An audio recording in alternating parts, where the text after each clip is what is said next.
bell because Mom, it always reminded Mom of her year in Switzerland, which I think really sparked her way to be a world traveler and to love other cultures. It was also, while I was at home, that was the way she beckoned to me. And it reminded her also of her father's farm in Canada, because I believe that one's actually taken from one of the cows on the farm. So that, the bell, while it's a little obnoxious, it is significant in that it ties together many stages of Mom's life. I want to thank you all for being here. I look at the room and the variety of people from everywhere just speaks to Peg's love of everybody, and her door was always open. And I just, it's hard to not, I want to tell all your stories. But I can't, because I'm not my mom, and she was so good at that. So I know, that was important. Some of you have called, some of you have stopped by, some of you have written, and that has touched us in so many ways. And I was saying to a friend of mine, I said, I have a much easier time talking to people that knew Mom because you knew her bright spirit. You knew how she was vivacious and she was always inviting and she wanted to talk to you. Like you were the person she was going to talk to. And that was just so comforting, and yet I walk into Walgreens and pick up pictures of Mom, and I completely dissolve in tears because she was no Mom. She didn't get a chance to have that vivacious spark enter her life. And so those are the times that are harder. So I just appreciate that you're here to celebrate this with us, and that we can continue that. There's a Japanese word, and my son will totally hate the fact that I will mispronounce this terribly. Kintsugi. Did I get it right? No. But can you say it for me? No. See, this is what would happen. Like, I would mispronounce it. John, did you teach him that? He's joking.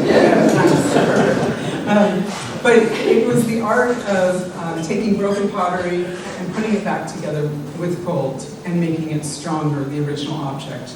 And like my brother, I have fifth grade education, so I needed the show and tell objects. So this vase kind of has the gold on it, and and I'm sure, actually, as I look at it, that Mom probably patched this. But I also feel like Mom did that for all of us in our lives. She would take our broken pieces or hear our broken stories, and she would help us patch that together. And she would do that without judgment, without demeaning us. She would listen to what we had to say. She would let us talk about it, talk through it, possibly have a suggestion or two. Usually they were okay. You were pretty good. But she had a way of helping us to build back stronger. And I think that was one of the special qualities that Mom had. So despite my mispronunciation, it really speaks to Mom. And it also speaks to many things in her house that were to be built back better. Some of them made it through the completion. You'll see some earrings, and I'll talk about this again, but the earrings on the table. Some are projects, some are actually pairs, but we wanted you to take those home with you. And, like either you looked closely or you might get the project pair and have to put it together when you get home. I'm not guaranteeing anything. So that was one of the things. And in doing that, some of you, well, most of the ones audience, might recognize this phone. My mother loved the phone. And so I want to point out that there's a very short cord, fairly short cord on this. So Mom was a little constricted by that cord length. I think we were one of the first families to get the super long cords. She would wander around, maybe with the cranberry juice, talking to whoever she needed to talk to, and she would listen and she'd talk. And I happened to live in the house in Marshfield above her office, and there was a stovepipe vent. And I couldn't really tell what she was saying, but I could hear murmuring late at night, early in the morning. Because what other person could you call at 2 in the morning to talk to? And she would answer the phone. She would never comment about what time it was. She would be right there to talk to you and to listen to whatever was going on, which was convenient since many of her friends were in other parts of the world, or like me, maybe forgot that I was in a different time zone and perhaps it was 3 in the morning when I called her. But she never made a comment about that. She would just be right there with you and talk to you about whatever you wanted to talk about. And it was that'll be one of the things I miss the most, is that I could pick up the phone and be like, Mom, I'm thinking about this, or I had an idea. And you know, Peggy loved ideas, and she always wanted to add her own ideas to whatever your idea was. But she just was always there. So imagine her relief when cell phones came out, and she could go anywhere and not miss a phone call from any of you. And she would be a part of your lives no matter where she was in the world. And that, I think the cell phone,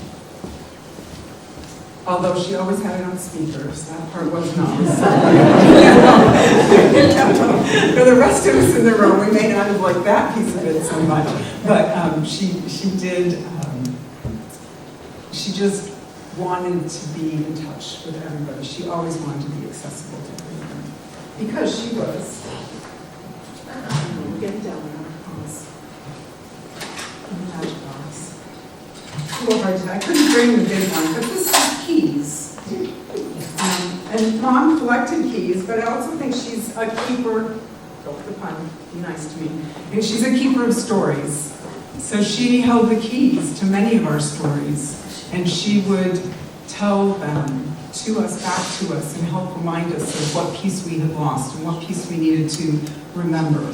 And she also held those keys and held those secrets. Some of what we shared was personal. We were just having a bad day or a bad year. But she would hold that and keep it as a secret to herself. She never shared it with other people. And she could pick up with you right where it could be 3 years since you'd seen her last. And I know she can pick up with you right where you were in the thought. It's good. It's perfect because you guys can fill in these empty seats right here. Right, mother. That's awesome. Now we'll put you on the spot. I don't know that I've ever seen Kelby in a dress. This is pretty cool. I can bring up that.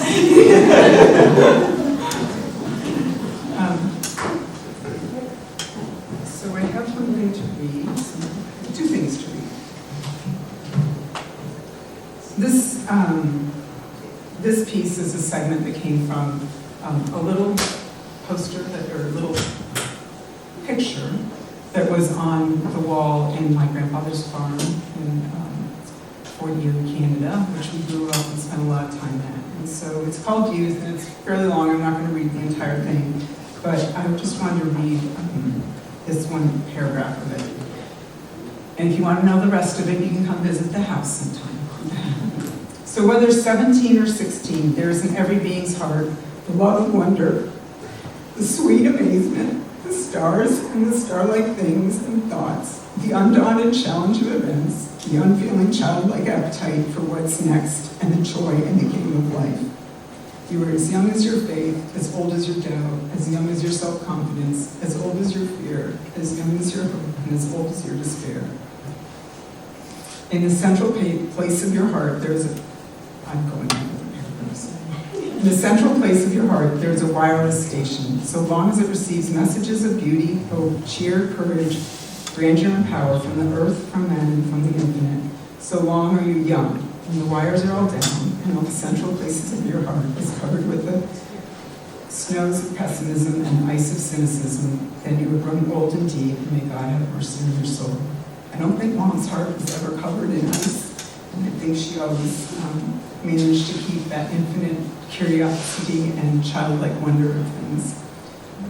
So I think she was young to the end, and she was, if you don't know, she was mentally alert and with us to the very end. And she just, I'm not stealing your thunder, right? No. I have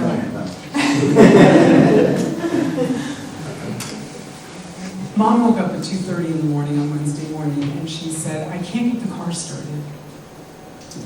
And I was like, it's okay, Mom. it's all right. And she said it again, and so I went over to her and I said, Mom, where are you? Just kind of assessing how lucid she was. She's like, I'm in the hospital, but I can't get the car started. Okay, like, that's all right. But in retrospect, as you know, my mom often, when things got hard, or she didn't want to say goodbye to anybody, she would get in her car and drive away. You know, she might come back that day or 3 months later, or whatever it might be. But I think she got in the car and she was, she was ready to go.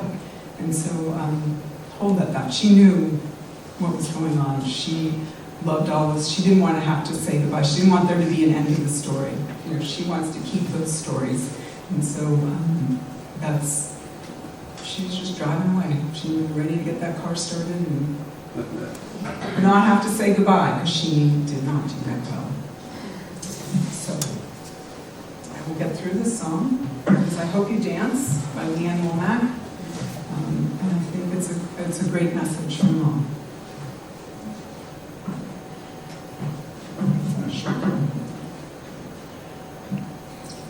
Entitled I Hope You Dance. I hope you never lose your sense of wonder. You get your fill to eat, but always keep that hunger. May you never take one single breath for granted. God forbid love ever leave you empty-handed. I hope you still feel small when you stand beside the ocean. Whenever one door closes, I hope one more opens. Promise me that you'll give faith a fighting chance, and when you get the choice to sit it out or dance, I hope you dance. I hope you dance. I hope you never fear those mountains in the distance, never settle for the path of least resistance. Living might mean taking chances, but they're worth taking. Loving might be a mistake, but it's worth making. Don't let some hell-bent heart leave you bitter. When you come close to selling out, reconsider. Give the heavens above more than just a passing glance. And when you get the choice to sit it out or dance, I hope you dance. I hope you dance. Time is a wheel in constant motion, always rolling us along. Tell me who wants to look back on their years and wonder where those years have gone. I hope you dance. I hope you dance. Now, thanks, Shar. Thanks, everyone, for being here. Thanks, Shar. Missed out on the fact that this was a celebration of life. Maybe that's why I don't invite her to my kids' birthday parties. Where's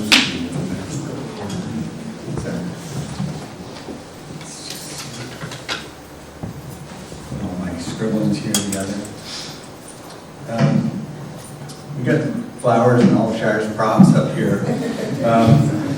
We had hoped that Mom's ashes would be here, but as I feared all along, she's running a little late.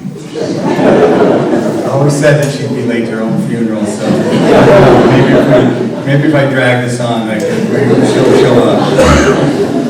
As kids, when we needed to be somewhere, high school graduations, baccalaureate, etc., what time do you have to be there? Like, we had to be there at 6:30. Mom got me there at 6.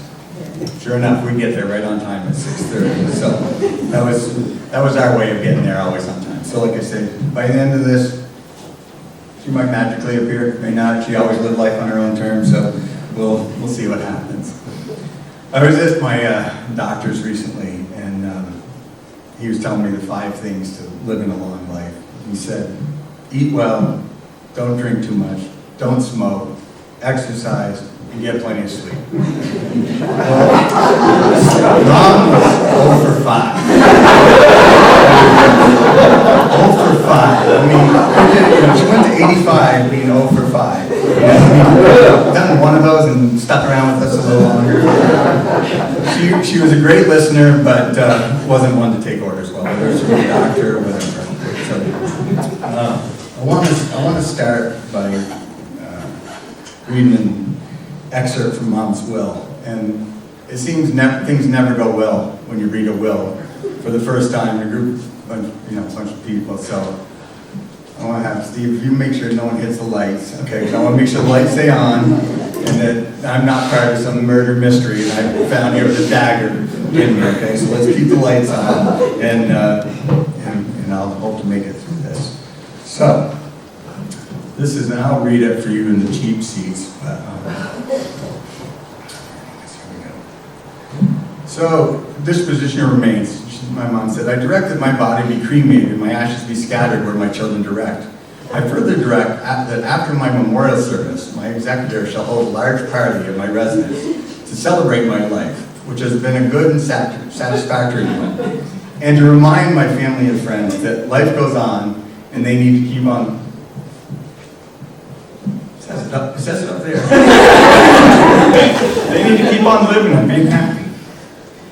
She says, I'm entirely comfortable with this informal statement and my wishes as the order in which you are to act, because I love and trust both of you, and I'm sure that you will work together to follow my wishes in this matter. Love, Mom.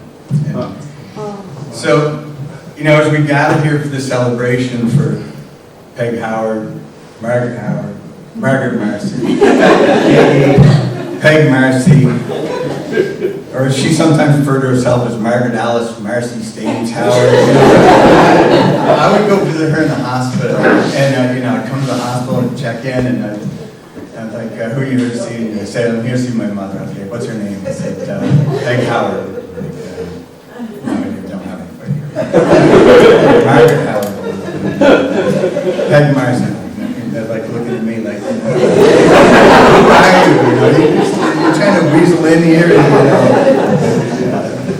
So, but I love the way that she officially signed her, her will, you know, and that's.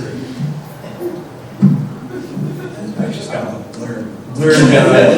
blurred typing here. I can't read you. But you know, she was always just Mom to me. So I just want to share some pictures of her and tell a story or two, get comfortable. So this is one of my favorite pictures of Mom. You know, she was an adventurous soul. This is in Thailand, I think, in the midst of one of her globe-trotting adventures. You know, it was in her 60s that she started sailing around the world and did that for 10 plus years. So, and she had a blast doing that. And we would like to get updates from all of you about where she was, because we didn't know if she was in Yemen or the Seychelles Islands or where. So thanks you all for filling Shire in every once in a while when you got reports of where she was. She started out her life as my sister said, her world traveling early in life, and she went to a boarding school in Switzerland. There's a French-only speaking boarding school, and that was in her sophomore year of high school, and she instilled that sense of adventure and traveling in my sister and I early. When I was in 8th grade, my sister was in 9th grade, our family traveled to Europe, and she put Shire and I on a train to go from Paris to Munich to meet my dad, because he was going to be the one in charge of getting us back home or whatever. So she said we only had to switch trains once in Frankfurt, but she assured us that everybody in Frankfurt spoke English, you know, so we would be fine, you know.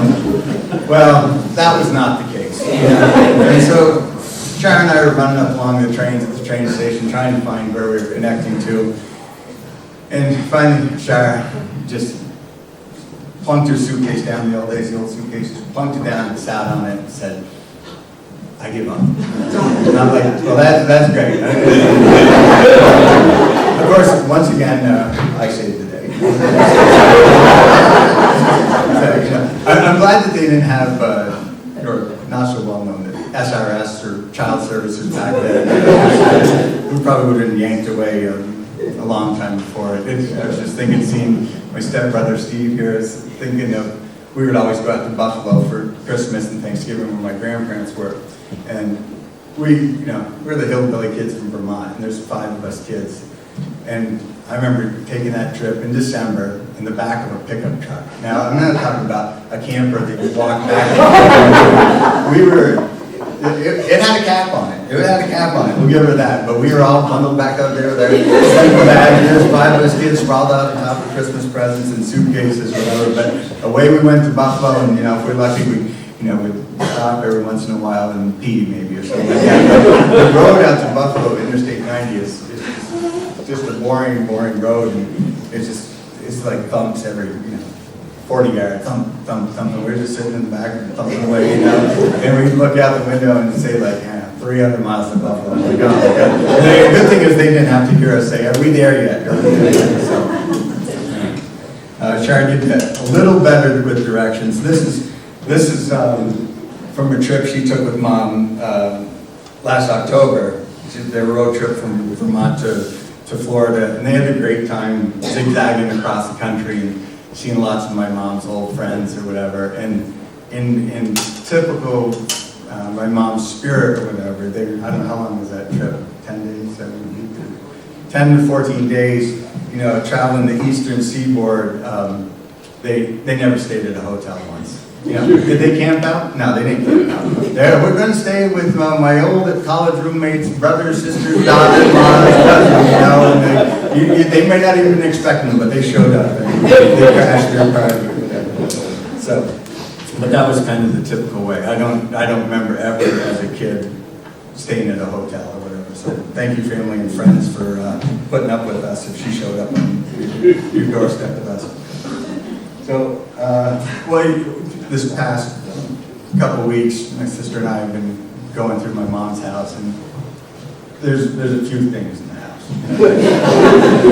A few things to sort through or whatever. And so while we're looking through all the antiques and art or whatever, we found this masterpiece by young Tom Stames, you know. And now, when I say young Tom Stames, I probably have the most artistic, you know, talent in the family, because this was like a sophomore in high school. This isn't like a little kindergarten kid going by his that was art for me. So regretfully, my mom.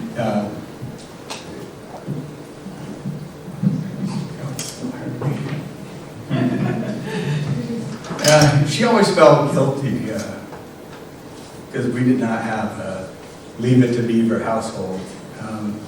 You know, and though this picture makes it look like we did, you know, that's kind of where the Leave It to Beaver and our family parted ways. So we had, you know, she had guilt, I think, all through her life, but we had a great childhood and lots of love, and I always thought that she was the best mom ever.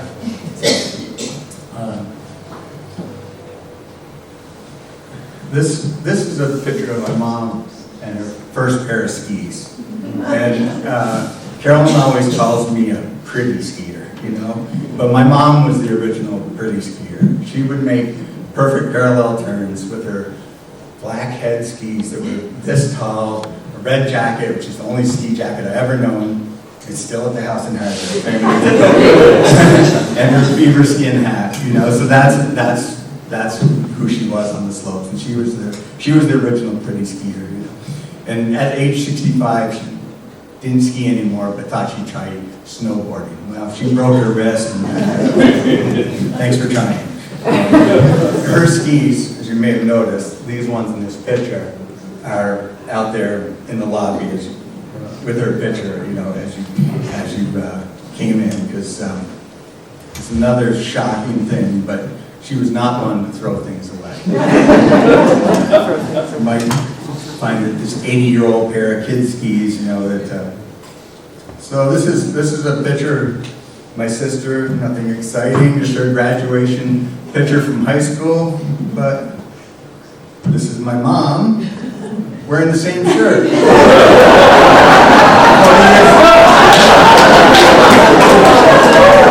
years later, she's wearing that shirt.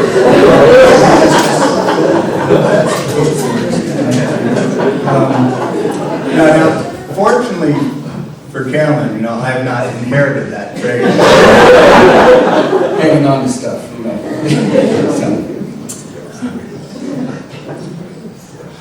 I love this picture of her on her back porch. She loved having all of her friends stop by at any time, day or night. You know, I was just talking to Dave Rowell the other day, and he was saying how Mary would like to stop in after, you know, chamber players concert. You know, it'd be 11 o'clock at night, but Mom's light would be on, and she'd stop in and unwind a little bit, or go pee, or whatever needed to do. That was the place to stop, whatever. But she would always have an open door policy and welcome anyone in. And I just tell her this other funny story of Mom.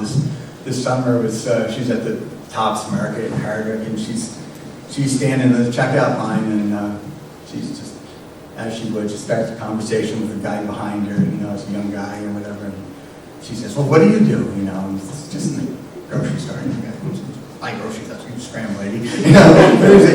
Anyways, he said that he was a piano player, and that he played in the band. And she says, "Oh, well," she says, "well, I have a piano. I have a nice piano at home, but nobody ever plays it." And she says, "I wish, someone would come over." Well, 10 minutes later, he was back at her house playing the piano or whatever. And I think she did that partly just to be able to tell the story to Sharon and I, so that we would reprimand her that you're not supposed to take strangers back to your house.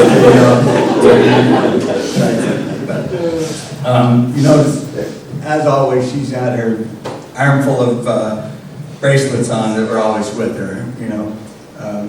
I recall one time in school, I was in class, waiting for my mom to come pick me up, and I heard the jangling of her bracelets coming down the hallway, and I just turned to my teacher and said, "Oh, my mom's coming." You could hear her coming. She wore them all the time, including her stay in the hospital, her last stay in the hospital. And when they came to wear, they had to know, well, was that weight with or without bracelet? Is she hydrated? And she had her wits, as my sister said, with her until the end, and she enjoyed, getting a reaction out of people. And one of the nurses there in her last day, she asked her about the bracelets, and she told the young woman, she says, "I have one bracelet for every man I slept with." We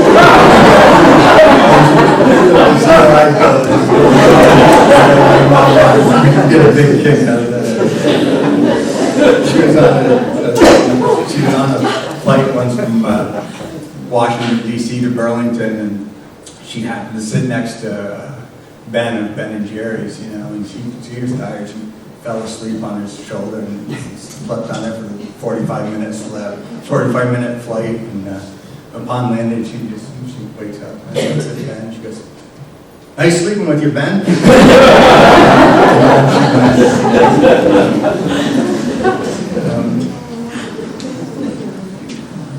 Some number of years ago, a friend of mine in Morrisville told me that she'd just driven through Hardwick, and that she had seen a distinguished white-haired woman driving through Hardwick on a lawnmower with a big red clown nose. Would that have been my mom?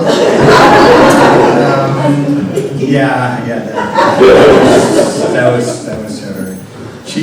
My uncle, who does clowning a lot, would travel around the world, and she would join him, and they love putting smiles on people's faces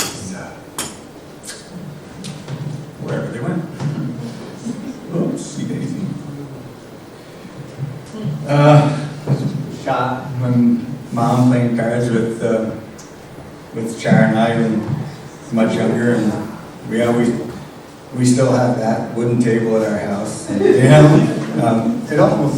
it almost looks like I'm stacking the deck there, but I'm sure I wasn't. I'm sure that I was above board. My mom had a great life and lived it to the fullest.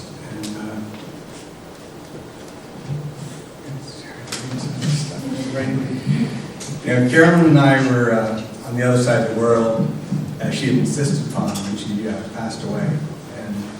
And we were so happy that she got to spend time playing cards.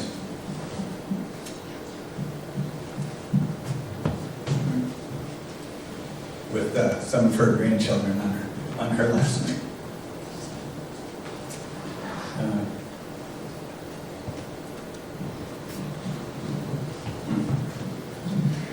Danny and Katie took these pictures of the double rainbow, and day that she passed away. And then we took the one in Spain at the next week. So that was a nice sign from above.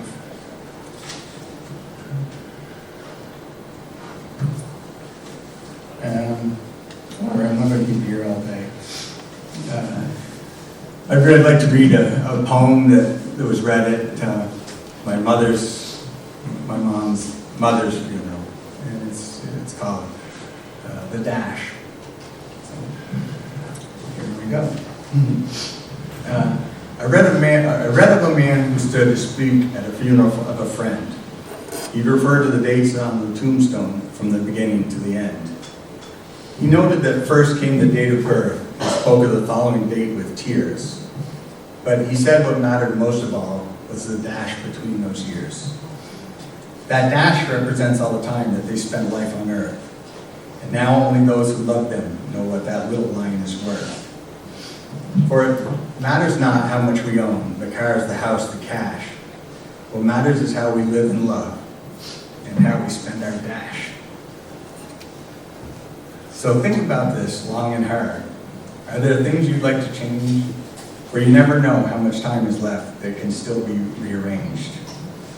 If we could just slow down enough to consider what's true and real, and always try to understand the way other people feel. Be less quick to anger and show appreciation more, and love the people in our lives like we never loved before. If we treat each other with respect, and more often with a smile, remembering that this special dash might only last a little while. So when your eulogy is being read, with your life's actions to rehash, would you be proud of the things they say about how you spent your dash? My mom, she did a lot with her dash.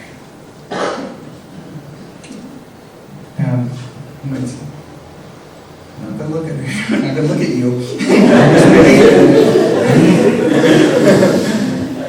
My mom loved music, and my sister quoted a beautiful song, and I wanted to play one song for her. I think that the rebel in my mom, a hymn wouldn't be appropriate. So, of all things, I thought it would be appropriate to play a Pink Floyd song. And she really would have loved to see you all here.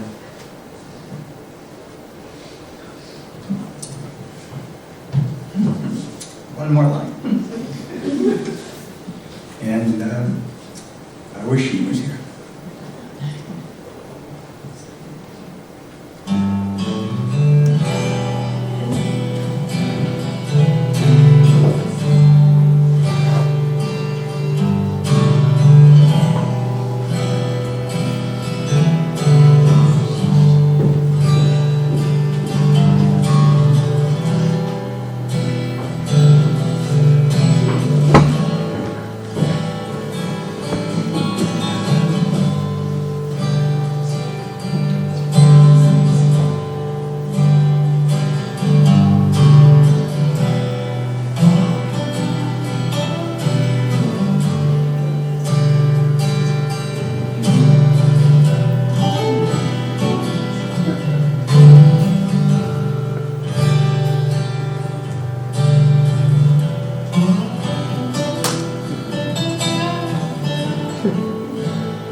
Heroes for gold.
her speak because he's an entertainer.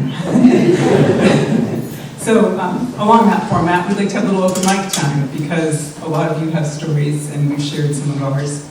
So we'd like to, if there are people that would like to have short-ish stories to share, there's a lot of us in the room and we'd love to have that. Also, if you don't get a chance to or you're afraid of the mic, we also have some stamped self-addressed envelopes for us if you want to write it down and send it to us. We would love to have you share them with us so we can know all the stories, because we know there are so many we don't know about from such vivacious and vital women. So I'm going to step aside for a few. If I start doing this, it means you need to wrap it up. Eventually we do have to get out of here, so I'll sit down. Yeah, I am so happy to be here, and so happy to see you, Tom and Shar. Steve Howard, stepbrother, stepsister, stepson of Peggy, and came here at age 10. Oh my God, yeah. Oh, that means I'm gonna have to wing it. Actually, I have it here. I have it on my iPhone, and I emailed myself just in case this might happen. And I just wrote a little something for Peggy. And I'm going to come to it here. And here it is. I titled it An Ode to Peggy. If I can see it. Go out and play. It's too nice to be inside. Said with love and from a mother who knew what was best for us. Unlimited ideas to keep us busy and on our toes. Even as recently as a few years ago, I was burning out on a project in India. You suggested I go sailing with Larry. It was the ideal suggestion. Always available to talk on the phone, 24/7, 365. The only time I could not get in touch with you by phone was when you were on the line with another friend or family member. You were always encouraging and never judging my out-of-the-box ideas. Life here on earth will not be the same without your presence. You were the bright spot in the lives of so many, and your bright mind and warm presence will be remembered in the hearts and minds of your many loved ones. You never gave up on me. I love you, Peggy. Thank you for a lifetime of unconditional love and support.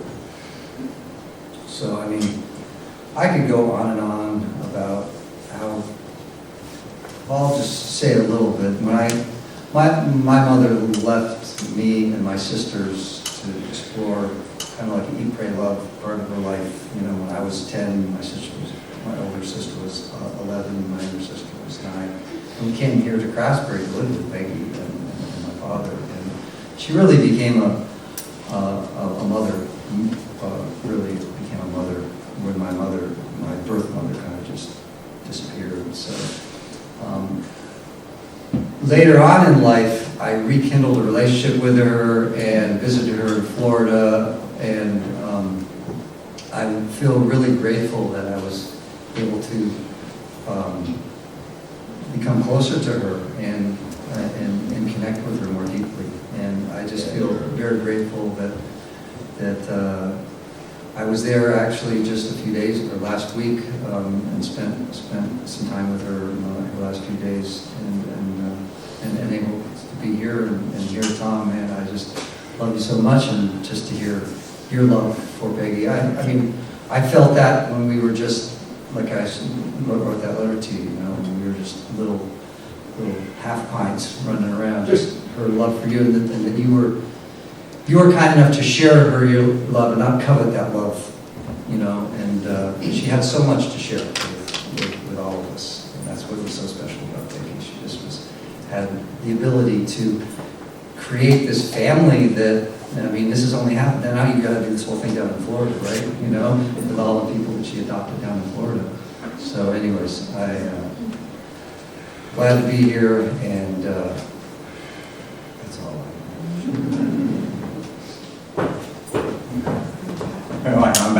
I can't pass up an open mic tonight. I forgot, yeah, my sister grabbed all the prompts here, ran me out of the room, and I forgot that I had the prompt that I was going to use just to, if I, like I did a couple of times, I had trouble reading some of the writing, and I had these guys to kind of keep me focused. And his mom loved the balloon, and she loved to party, and so that I'm supposed to look at this for guidance or whatever. So you can't let them go to waste hiding behind there.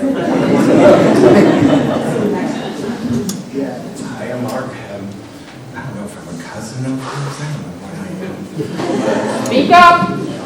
My memory of Peggy goes way back to when they were kids, and she was always, I don't know, I always loved being with her. She was always full of energy, positive, and so over the years, I've visited her many times, and the greatest, I always knew I would have an adventure with her everywhere I went. And something would happen, just out of the ordinary. So, visiting in Florida and then going to the Strawberry, I don't remember the name of it. It was a wooded area. They played music and little hidden spots, and it was kind of like a grunge place, and it was kind of a lot of fun. What's that? The blueberry patch. Blueberry, okay, I got the wrong fruit. So that's my memory of her and coming up here and then listening to the music here, the venue at the town hall, I guess, with Mary and the family. And so I just will miss that. And we spent many hours going through the material boxes of family stuff, and we had a lot of fun doing that. So I enjoyed doing that, and I got to do that a few weeks before she passed away. So, miss her. Thank you.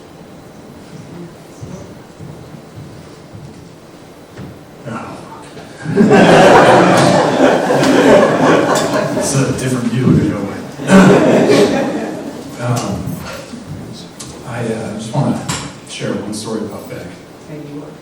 Yeah, I'm Trevor. I'm Peg's grandson, Charlotte's son. Hadn't planned on saying anything today, but there's just one story I'd like to share.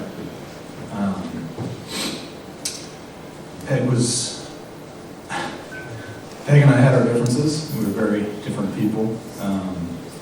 Led to some complications as far as us getting along just day to day, but she loved me tremendously and I loved her back. And when I was about 17, I was living in Niagara Falls, New York, and it was not a good living situation for me at the time. The house was getting foreclosed on. I hadn't seen my father in a couple of weeks, and didn't have any running water at the house. And I called Peg. And she showed up about 2 days later with a U-Haul van and put all my stuff into it and brought me hardware. And that's the kind of person that she was. She gave so much to so many people, but to me she gave a home and love and life and memories, and I just want people to know, if you didn't already, how generous and good she was. Thank you all for being here. Thank you, Beck. I won't be long, but wasn't she something? Wow. Whirling dervish and just ready for anything. When Trevor and my kids were early high school or something, we were invited down to Florida. So we all went, and we stayed with her, and we just had this wonderful time. And sleeping arrangements were a little tight here and there. She had this air mattress on her sunroom, and she's always slept out there. And I wasn't finding a place. She said, "Well, just sleep over there." She woke up in the morning and looked over and says, "Boy, you sure snore." I looked at her and I said, "I thought that was you." And it was. But we're all here because we all get a piece of her generosity. And we all graced her door in Buffalo or Craftsbury or Marshfield or Hardwick or Florida, or maybe you met up with her on the boat somewhere in the world. But my goodness, there was nobody that could keep up with her. That same trip in Florida, well, maybe it was a different one. I went there a bunch of times, but I heard this wicked racket in the bathroom, and I just knocked on the door. Are you okay in there? And she comes out, open the door, brushing her teeth. And all those braces. No idea what it was. But weren't we lucky to know her?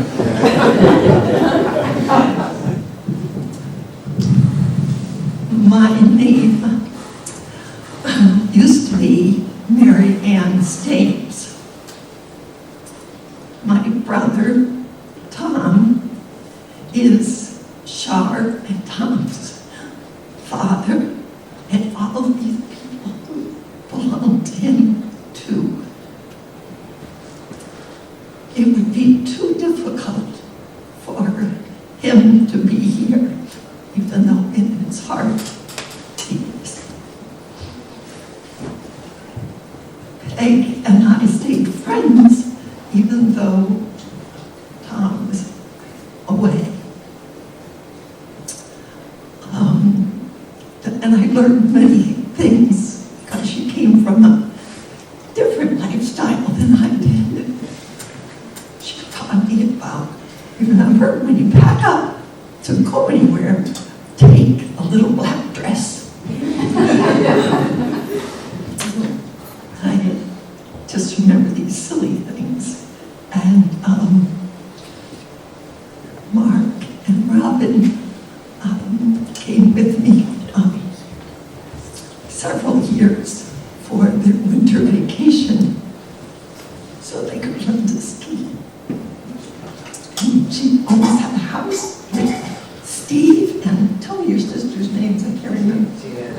Tina and Emmy, and my two, and her two. I mean, what a ball.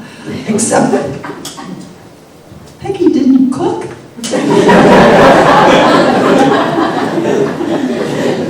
And that's where I learned, when later I had 2 extra children added to my family, that we'll take a turn every night and cook for each other. And some of you have missed out on that, but I'm sure you've heard those stories.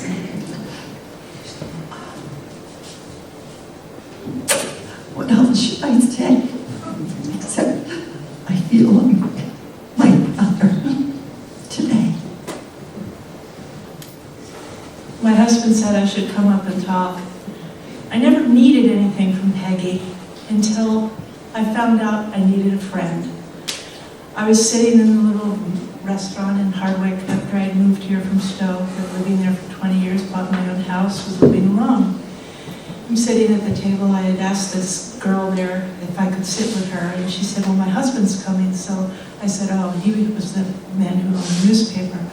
And this woman came in with this little pixie haircut, white hair. She said, "Are you alone?" I said, "Yes." She said, "Could I sit with you?" And I said, "Sure."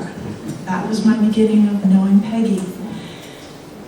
I had worked with Mrs. Trapp when she had lost her lodge in 1980, and I cooked dinner for she and Emily Johnson, a really older woman than Mrs. Trapp. And there was a song that was Rodgers and Hammerstein, and Rodgers was asked, "What most about Mrs. Trapp did you feel was her?" And he said, "How do you hold a moonbeam in your hand?" Now, Peggy wore this wonderful blasting sun. And so when Shar asked me if I would do the flowers, as I always watered the flowers and Peggy's, etc. And I wanted to be her friend. I didn't want to be there for anything else. And so it turned out to be a lot more than what I thought it would ever be, because I think she really was the best friend I've ever had. And I got this great big sunflower over at the Burt apple farm. And the woman there, I said, she said, what are you getting that one big stalk for? I said, well, my friend passed away, and her daughter asked me to do flowers.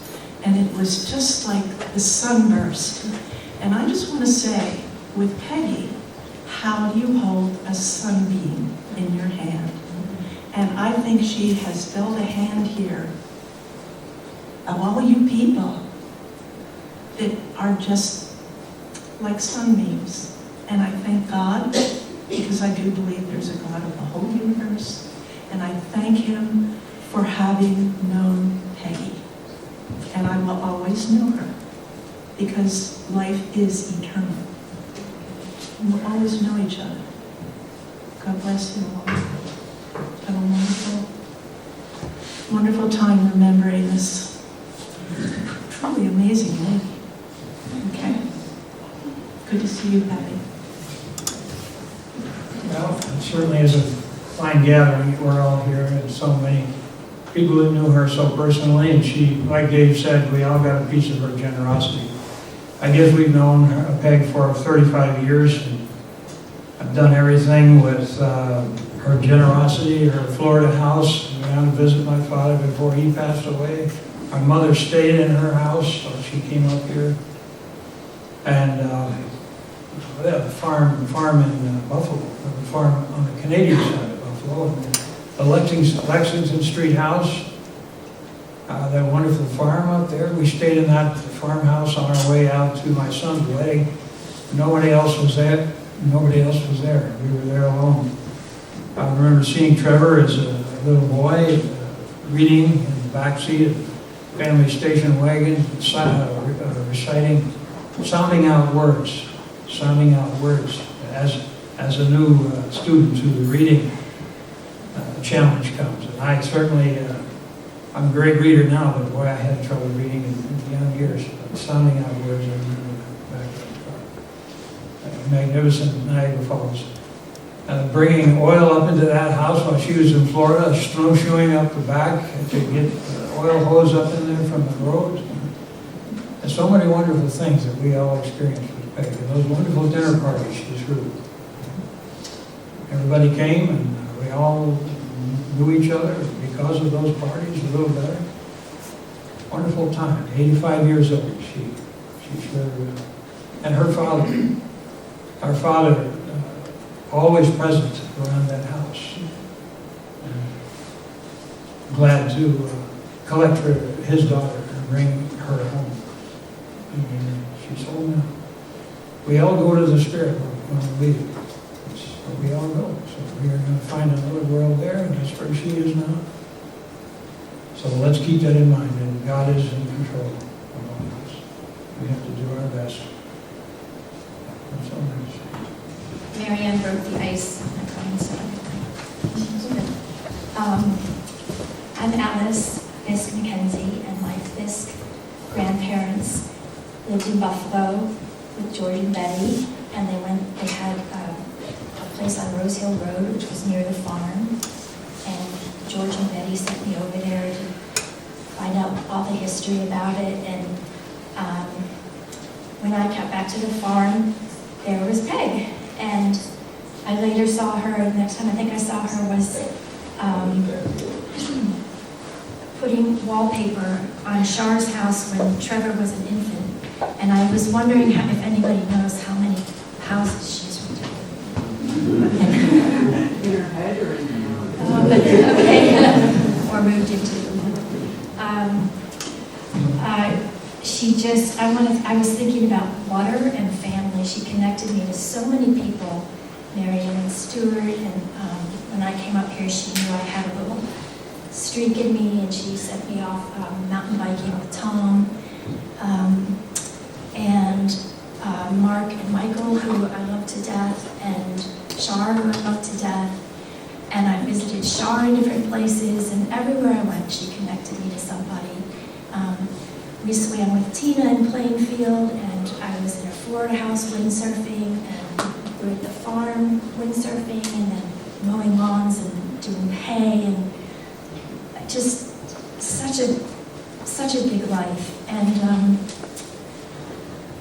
I was thinking about how I'm not family, but maybe you all feel this way too, that she had a way of making you feel like you were. And I accept that I'm not, but I'm very jealous. And I think I just all miss her so much. I'm Nancy Wade, and this is kind of ancient history, but I'll be brief. So I met Peggy, and this was back in the 1970s. And I met her actually, I was teaching Head Start down in Springfield, Vermont. I hadn't moved up to this area yet. And Peggy was somehow involved with Head Start. So once a month, the Goddard Guthrie program, which was for Head Start teachers and the families, would come to Springfield. And that's where I met Peggy and Ted. They would come to these things, and, during intermission, we would start chatting. It turned out she was from Buffalo, New York. I was from Olean, New York. So we were almost, grew up next door to each other. So anyway, I went back to teaching at my little school in Springfield, and Peggy went off. And then somehow or other I ended up at Goddard, going back to school, and Peggy was teaching, I think, at Goddard, or she was doing research. I'm not sure what it was. But between Springfield and then, she and Ted and the 5 kids were living in what everybody called, that commune out there in Marshfield. They had 2 sets of stairs. I don't know if the kids went up one side. I don't know what the arrangement was, but there was always so much going on there. So anyway, she's just been a great friend, and we were, Sharon, I'm looking at you because I can remember that the truck that you kids would all be in the back of the truck. There's no heat. They got blankets and pillows. And Sharon would always be in some little corner with a pillow reading books. And Tom was probably raising hell. But anyway, they were just so much fun. And, I saw Peggy just through many, many different phases of her life and things going on with the kids. And she was extremely helpful to me in all the changes that went on in my life. So anyway, thanks for letting me share. I know there's lots more stories, but in the essence of time and the fact there actually is a show tonight, so if you find yourself with something that you need to do, there's apparently a Scottish group that's playing tonight at 7. Not a plug from them, but I just thought there's a crowd that might like that. Continue the celebration. Mom would love that. So as I said, there are envelopes out there with some paper, or if you'd rather tell your story by email, that's fine too. We'd love to have it. We have some red noses. There are some earrings. As I said, some of them are sets, some of them are projects in the making, because Mom is all about possibilities. And Tom put the poem on the back of Mom's picture for all of you to take home with you. So if you will see Danny or JT, this charming young man right here, they will have a picture to give to you with the lovely Dash poem. Anything else? Hang out, eat some food. We got a little while and we can be here still, so we wanted you to share stories together, because Mom would love nothing more than you to connect with each other. Find a new person in the crowd that you don't know and say, how'd you know Peg? And you will probably find, as Mom often did, that you're much closer to being related or have common stories than you thought you did.